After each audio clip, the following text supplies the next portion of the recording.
Hi everyone, welcome back.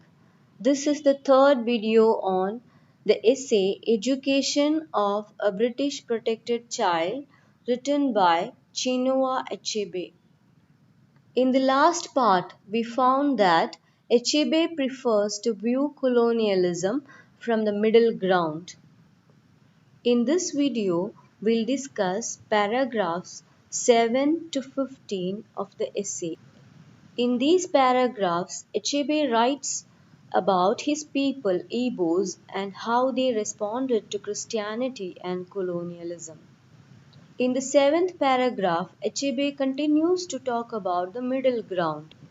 He compares it to the foreground and the background and says it is the least admired of the three. It lacks luster and it is undramatic and unspectacular. But the middle ground is celebrated by his culture. In the following lines, he compares his culture to Jochebed. I'll read from the essay. And yet, my traditional Igbo culture, which at the hour of her defeat had ostensibly abandoned me in a basket of reeds in the waters of Nile, but somehow kept anxious watch from concealment, ultimately insinuating herself into the service of Pharaoh's daughter to nurse me in the alien place. Yes, that very culture taught me a children's rhyme which celebrates the middle ground as most fortunate. The biblical character Jochebed, as you see in the picture, is Moses' mother. She had sent her child in a reed basket to be saved from the Pharaoh. And the child was actually adopted by the Pharaoh's daughter, and the mother ultimately gets a chance to nurse the child. Achebe compares his own life to this story. The Igbo culture had apparently abandoned him to the Western education, but Achebe feels that he was nursed by his culture, which gives him the ultimate liking for the middle ground. The Igbo children's rhyme that he refers to is as follows. The front one whose eye encounters the spirits, the middle one the dandy child of fortune, the rear one of twisted fingers. This rhyme refers to the middle ground as lucky. Why do the Igbo call the middle ground as lucky?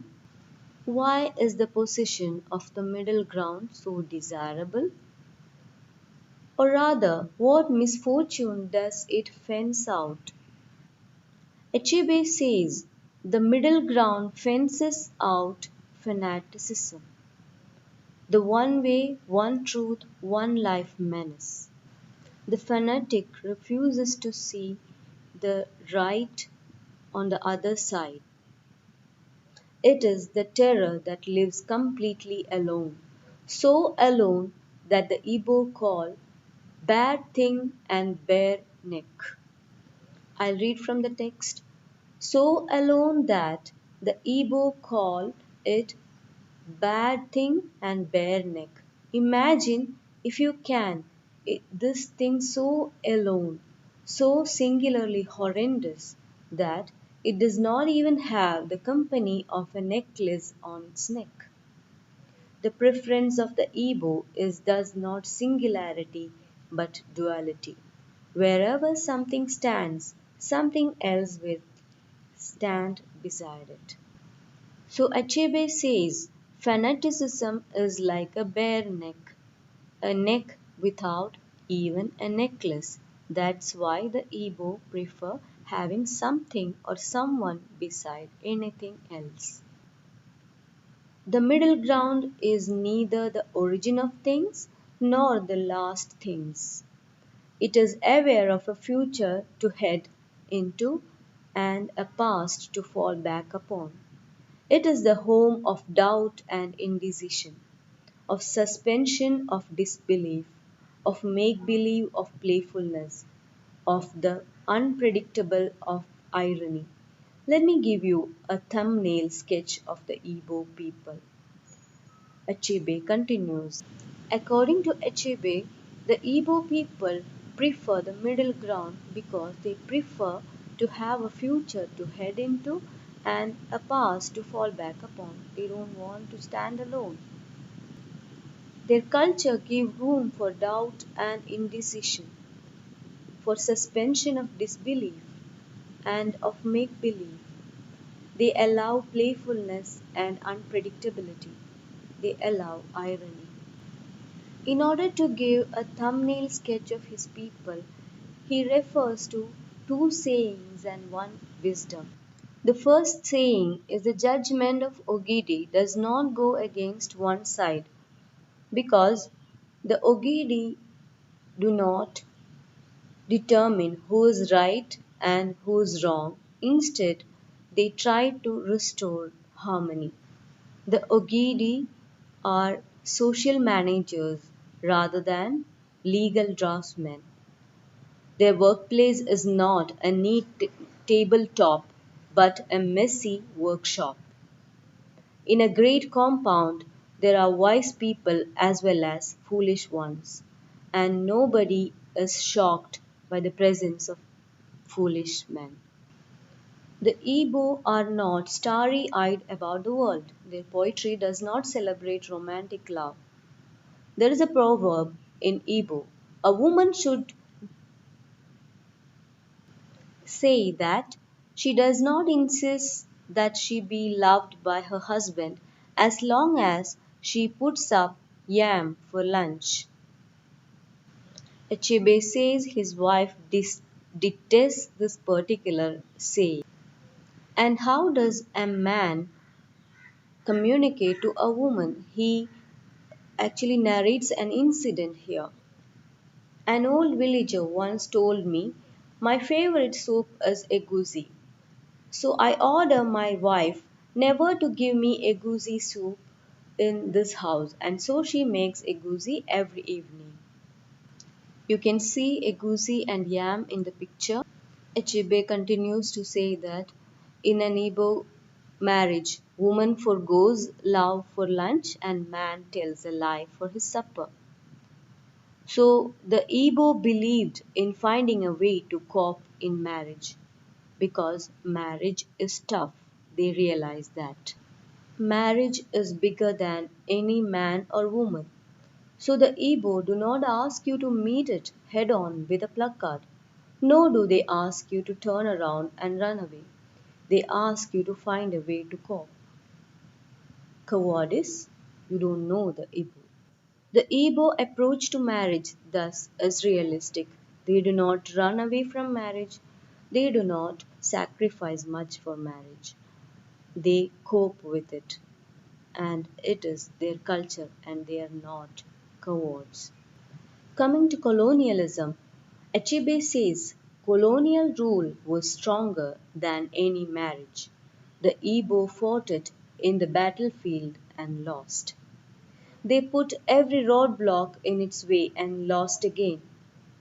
Sometimes Achebe was asked by people who read novels as if novels were history books, what made the conversion of my people or Achebe's people to Christianity in things fall apart so easy? Was conversion of Igbo people easy? Achebe says, I can tell you that it was not easy, neither in history nor in fiction. But a novel cannot replicate historical duration. It has to be greatly compressed. In actual fact, Christianity did not sweep through Igbo land like wildfire. One illustration will suffice. The first missionaries came to Niger River town of Ondisha in 1857. From that beachhead, they finally reached my town, Ogidi, in 1892.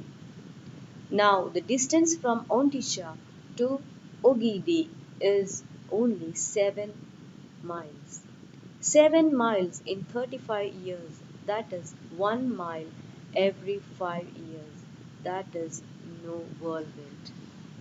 Thus, Achebe says that conversion to Christianity was a very slow process in the case of Igbos, and they resisted in every way, and it took 35 years to travel 7 miles to convert the Igbo people.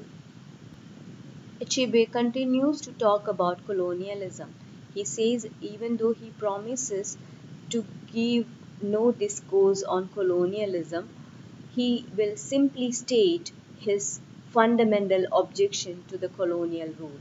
Why is he hating colonialism? It is a gross crime for anyone to impose himself on another, to seize his land and his history, and then to compound this by making out that the victim is some kind of ward or minor requiring protection. It is too disingenuous. Even the aggressor seems to know this, which is why he will sometimes camouflage his brigandage with such brazen hypocrisy. Achebe says that anyone can see that when someone imposes himself on another, they are evidently doing a crime or they are doing wrong. And when they seize another person's land and their history and compound this by making out that the victim is some kind of ward or minor requiring protection. The, the justification for colonialism often is that the colonizer is actually protecting the colonized. This is actually dishonest, and the aggressor also realizes that, and they will hide it, conceal it. This kind of robbery they will hide in shameless hypocrisy. That's all for now. You can make use of this glossary to read the textbook. Thank you. We'll continue in the next video.